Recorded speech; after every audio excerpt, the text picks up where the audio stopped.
ഇന്ന് ഉച്ചയായപ്പോൾ നമുക്ക് കുറച്ച് ഷോപ്പിംഗ് പരിപാടികളുണ്ട്. അപ്പോൾ അതിനായിട്ട് പുറത്തേക്ക് വന്നതാണ്. ഫസ്റ്റ് തന്നെ വന്നിട്ടുണ്ടായിരുന്നത് നിവ ഗോൾഡ് ആൻഡ് ഡയമണ്ട്സിലേക്കാണ്. ഗോൾഡ് പർച്ചേസ് ചെയ്യാനൊന്നല്ല, എൻ്റെ ഒരു വള വളയ്ക്കാനുണ്ടായിരുന്നു. അത് ജസ്റ്റ് ഒന്ന് പൊട്ടിയിട്ടുണ്ടായിരുന്നു. അപ്പോൾ അവർ നല്ല കോഫിയൊക്കെ തന്നിട്ടുണ്ടായിരുന്നു. അങ്ങനെ അതും കുടിച്ചു. നമ്മളെ വലയൊക്കെ സെറ്റായിട്ട് കിട്ടിയിട്ടുണ്ട്. പിന്നെ നേരെ വന്നിട്ടുണ്ടായിരുന്നത് ലാമിയയിലേക്കാണ്. അപ്പോൾ അവിടെ വന്നതിന് ശേഷം ഫസ്റ്റ് ഞാൻ ലിപ്സ്റ്റിക്കിൻ്റെ കളക്ഷൻസ് നോക്കി. ഇത് മിനി ലിപ്സ്റ്റിക് ആട്ടോ. അങ്ങനെ ആ ഒരു ഷെയ്ഡ് എടുത്തു. പിന്നെ ഒരു ഫേസ് വാഷ് വാങ്ങി. അത് കഴിഞ്ഞ് നേരെ സാമിയയിലോട്ട് വന്നിട്ട് ഡ്രസ്സസിൻ്റെ കളക്ഷൻസ് പുതിയതുണ്ടോ നോക്കി.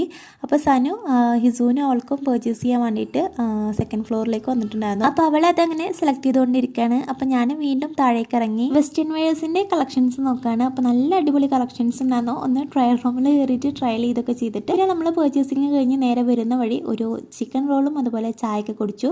വീട്ടിലെത്തിയപ്പോൾ ഭയങ്കരമായിട്ട് ദാഹം ഉണ്ടായിരുന്നു. അപ്പോൾ ഒരു സർബത്ത് ഉണ്ടാക്കി. പിന്നെ വൈകിട്ട് കാക്കു പുറത്ത് പോയി വരുമ്പോൾ നല്ല ബ്രോസ്റ്റഡ് ചിക്കനും കൊടുത്തിട്ടുണ്ടായിരുന്നു. അപ്പോൾ അതൊക്കെ കഴിച്ചു. അപ്പോൾ അത്രയുള്ളൂ. ടാറ്റാ.